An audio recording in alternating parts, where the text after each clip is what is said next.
Josias, da igreja Vida Josias, 8 anos, quando começou a reinar. E 31 anos reinou em Jerusalém. Ele fez o que era reto aos olhos do Senhor, e andou nos caminhos de Davi seu pai, sem desviar dele, nem para a direita, nem para a esquerda. Agora, por favor, retroceda comigo para segundo Reis, capítulo 23. Segundo Reis, capítulo 23. Vou tentar não ser narrativo na minha pregação, nem tanto expositivo. Tentar cansar a mente de vocês. Segundo Reis 23, versículo 8, diz assim: e todos os sacerdotes trouxe da cidade de Judá e profanou, a igreja, repita, profanou os atos, os altos em que os sacerdotes queimavam incenso desde Sheba até Berseba, derrubou também os altares que estavam às portas, junto à entrada da porta de Josué, o chefe da cidade, que estava à esquerda daquele que entrava pela porta da cidade. Mas os sacerdotes dos altares não sacrificavam sobre o altar do Senhor em Jerusalém, porém comiam não fermentados do meio, depois dá uma microfonia, irmão, discutir. Também profanou a Tofete, que está no vale dos filhos de Rinom, para que ninguém quisesse passar a seu filho ou sua filha pelo fogo de Moloque. Também tirou os cavalos que os reis de Israel, aliás de Judá, tinham dedicado ao solo.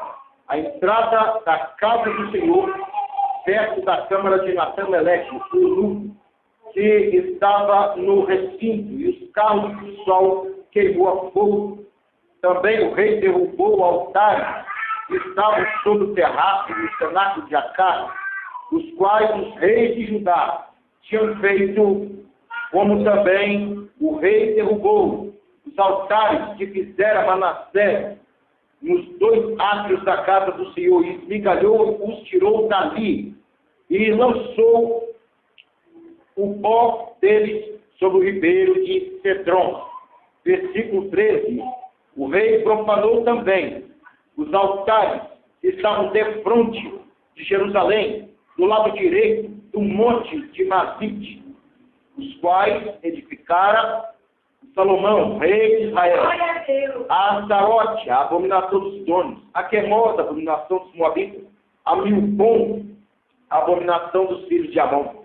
Versículo 16 e último diz assim: virando-se Josias, viu a sepultura, eles estavam ali no monte, então mandou tirar os ossos da sepultura e os queimou sobre o altar, e assim profanou conforme a palavra do Senhor que profetizara o homem de Deus quando anunciou essas palavras. A igreja já pode sentar em nome de Jesus. Glória a Deus. Irmãos, eu me ative a palavra profanar. Significa a palavra profanar. Profanar, de acordo com o latim, vem de profanatione, ou seja, uma violação de coisas ou de pessoas sagradas.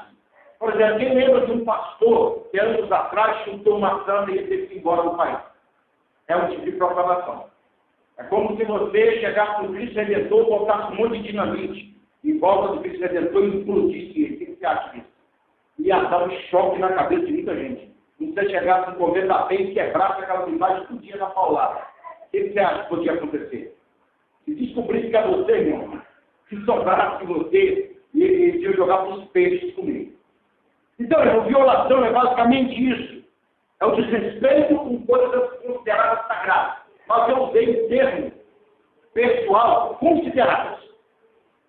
Porque nem tudo que os homens consideram sagrado são sagrados. Hoje eu vi uma autoridade bíblica, que eu gosto muito de ouvir, o pastor Ignazio Dias Lopes, pregando sobre a importância da igreja ser fiel e não ser popular. Ele diz o seguinte: se você está se preocupando com a opinião dos outros, isso é sinal que você está se preocupando com a sua popularidade e não em falar a verdade. Pessoas verdadeiras, eles falam a verdade e doa a quem doeu. Você não concorda, amigo? Eu tenho direito à minha opinião. Amém? Então, Josias, quem era Josias? Irmão, para começar a conversa. Josias era o 16º rei de Israel, e de Judá. Josias, ele sobe ao trono com 8 anos de idade. Josias não era um homem maduro, como muita gente poderia pensar. Josias era filho de Amon e Jedida, de acordo com o 2 Reis 22, versículo 1. Ele não era um ser virtual criado pela mente de alguém que criou uma história, como Jesus que criou a parábola das 10 virgens, por exemplo. Aquelas 10 virgens não existe. É o caso da parábola da mulher, da dracma perdida, que alguém deu aqui. Essa mulher nunca existiu. É o caso do filho pródigo. Nunca existiu filho pródigo. Então, são seres virtuais que Jesus criou para ensinar. No caso dele, não. Ele é um ser histórico. E quando você abre livros de 1 Crônicas, por exemplo, que fala da genealogia, como também Mateus 1, verso 11, você vê Josias ali, um ser histórico. E Jesus vem da geração de Josias. Agora, vocês vão me perguntar o que Josias tem para falar para nós. Primeiro, irmão, ele nasceu em Jerusalém. Só que Jerusalém não vivia um contexto como muita gente pensa, uma terra santa. Jerusalém, nesse tempo, irmão, estava debaixo de maldição.